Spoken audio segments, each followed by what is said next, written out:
Wagwan, greetings to you all. Good morning, good afternoon, good evening. How is everyone? How is everything? Guys, I'm good as you can see, and I thank God for this beautiful moment. To you that is new here, welcome. Thank you so much for subscribing to this channel. My people, if you're seeing this channel for the first time, just know this is my backup channel and I rely on you to take me to 1K subscribers. Guys, before you watch this video, and you have never subscribed, kindly consider doing so. Take a minute and subscribe to my channel. Take me to 1K before the end of this year. To those that have subscribed, asante sana. Please like the video, share it with your family and friends. Guys, let's go to Nyabohanse. Of course, you know Nyabohanse is one dramatic village. Everything starts in Nyabohanse and ends in Nyabo. It is one interesting place to be. As I was minding my own business, I had only Mayani, chased Ernest from the construction site. Like, literally chasing him. Have you ever gone to a place and when someone sees you from far, they're like, wait, don't come here, just go. Guys, how do you see my sweater? This is my mom's sweater. I went today to visit her and it started raining and I took it. So I decided to shoot content using it. Okay, back to what we were talking about. Guys, you've just landed.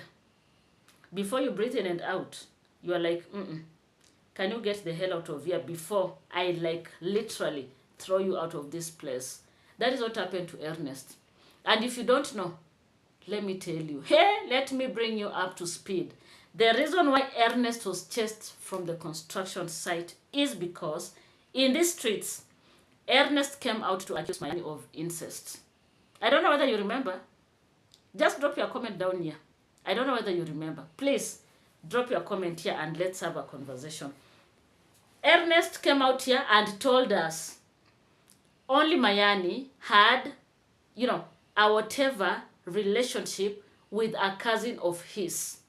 And this cousin is also a cousin to Ernest. What am I saying? I'm actually saying only Mayani and Ernest are related. Only Mayani had an encounter with his own cousin.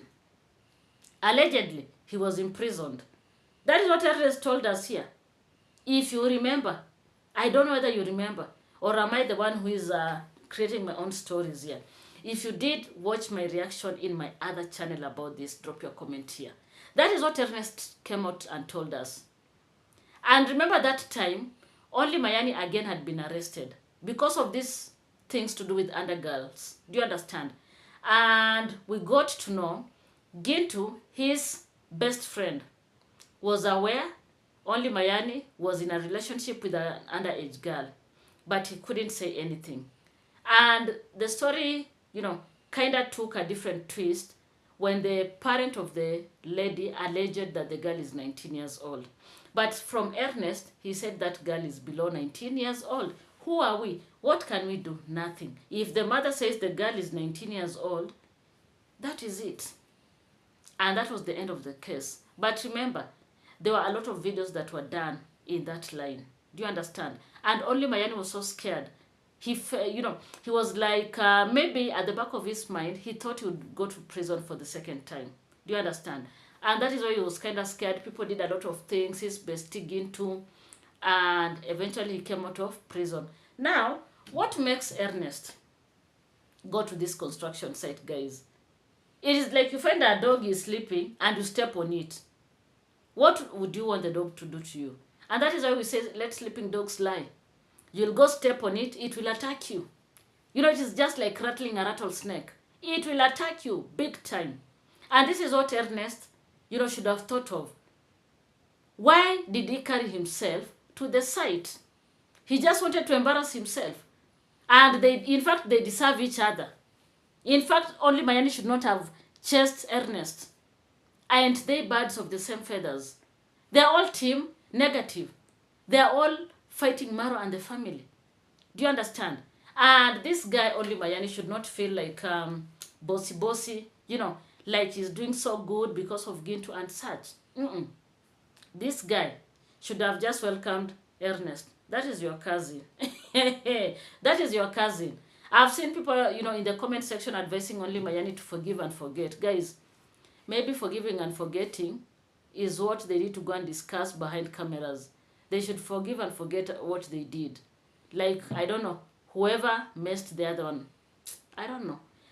That is up to them. Let them do whatever they want to do, because they come from the same camp, they do the same things, they cover up for each other, and etc. There are so many people, if you have ever listened to, that have come on YouTube to say, if you go to Nyabohanse, you'll be shocked. Because people eat from the same plate. You see the people that are fighting on the streets, they eat from the same plate, they make merry, and etc. So it is what it is.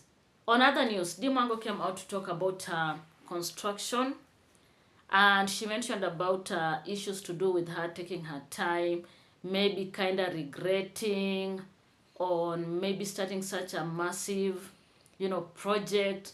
But at the end of the day, what do we know about Dee Mwango? Dee Mwango is a go-getter. And I know, before she started this construction, like literally groundbreaking and etc., this is something that she had planned for a long time. Do you understand? For a very, very long time. And those people that are coming out to mock her, I feel they're just stupid. You tell me, how can you just wake up one day and you call people, on your land and tell them, I want a foundation, I want this and that, without any plan? Do you understand? If you want to construct a house, you must plan for it. You must literally start by thinking about it. Assembling your finances. Do you understand? Trying to get materials here and there. That is how I look at it. There's no way I'll wake up today. Of course, I have my piece of shamba. But I can't just wake up today and I start going and digging there in the name of construction. I must plan so that I know the money that I have, I'll construct up to this point. And then maybe stop. I go get more money. I go back to the site and keep on doing the construction. And that is what Dee Mwango is telling us in short. I've seen so many people coming out to advise her. The pieces of advices are very good. People have told her in future she can think of investing in towns, getting apartments where she can get, rent and all that. It is a way of investing. Do you get it? But what I know, and you can't convince me otherwise, Dee Mwango must have planned on the construction. Of course, her villa is not a small villa. It is not just a kawaida house. You can imagine 2 swimming pools. That tells you that she's going to use a lot of money. I saw someone who did an approximation of 200 million Kenyan shillings. Guys, 200 million Kenyan shillings before that house is complete. In fact, is it a house, a villa? Before it is complete. And I was like, hey, Mary, sit back, relax. Hey, 200 million Kenyan shillings before everything is done the way Dee Mwango wants it to be done. And if there's one thing that Dee Mwango said from the start, she wants a fine finishing. Do you understand? Like, she does not want to go back and start breaking walls or going back to repaint and all that. She wants to do everything once, and that is it. Look at the foundation. How long did the foundation take? How much did she use? She used a lot of money, by the way. A lot, tons of monies for the foundation to be where it is, including those pillars that we see. Dee Mwango used a lot of cement until I was like, Mary, if this is the amount of cement that is needed, will you ever construct, Mary? Hey, my people. I was like, hey. Then construction must be hard. But later on I came to realize, okay, this is a different form of project. Because when you look at Nasto, the house is almost complete as we speak, depending with when you watch this video, guys. Do you understand? It is his house is almost done.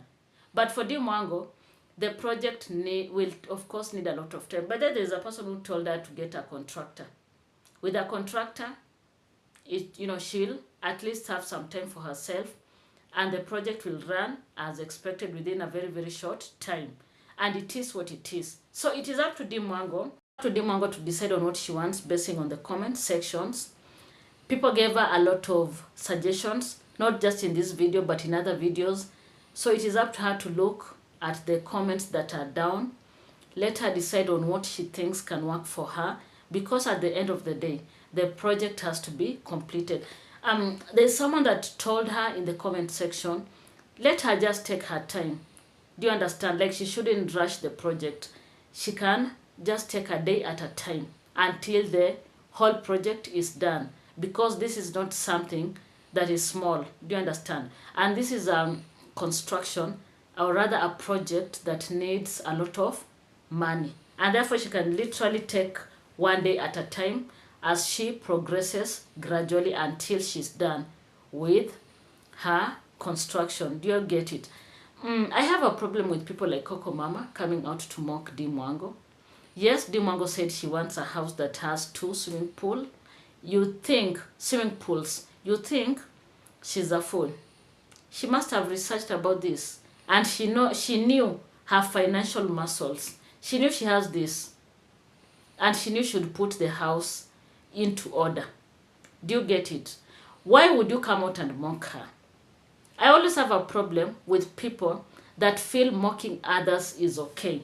Like, you just sit and mock people, you become so happy, and you forget about everything. They have mocked Marwa. Marwa himself needs a vacation, just to breathe in and out after this grandma's, construction and all that. He needs time just to go and rejuvenate. Why would you mock someone and you're like, oh, Marwa cannot breathe in and out. Marwa wants grandma's construction to be over so that he can run to Mayugno and keep on getting money from the donors. When you look at Marwa, fatigue is real, guys. I don't know whether you have ever felt fatigued in life. Sometimes you just want to sleep.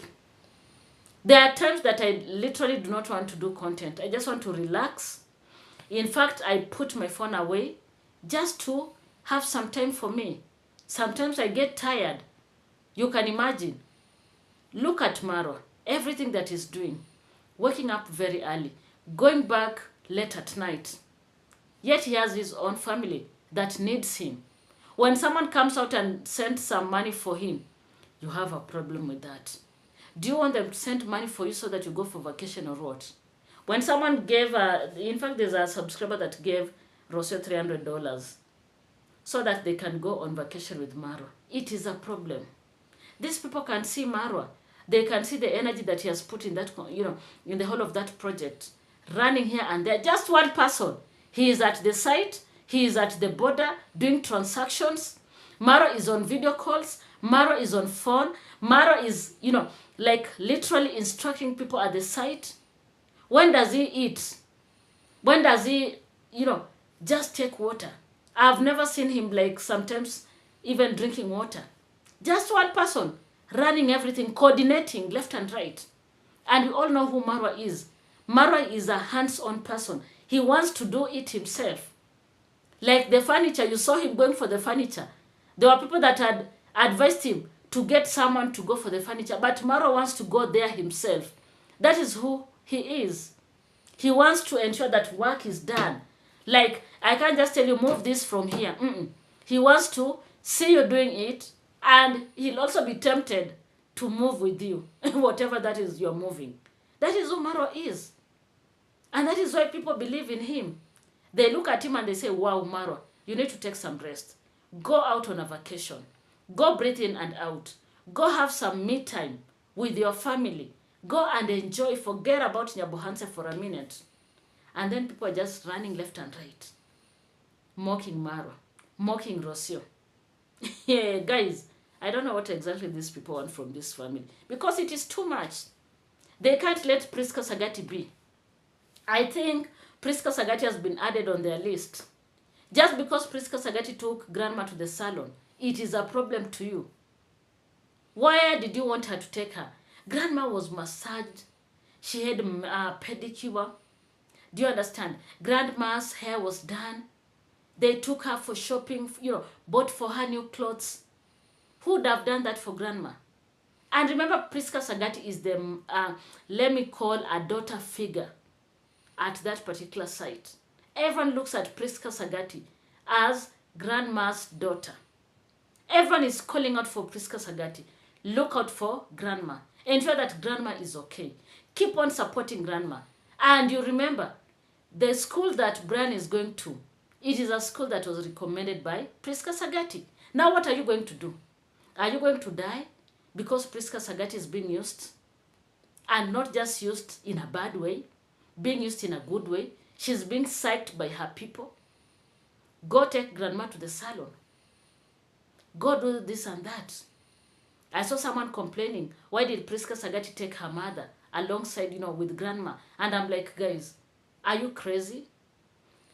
Priska Sagati's mother and grandma are age mates. They can go beat stories because they can relate. What is it? They can relate.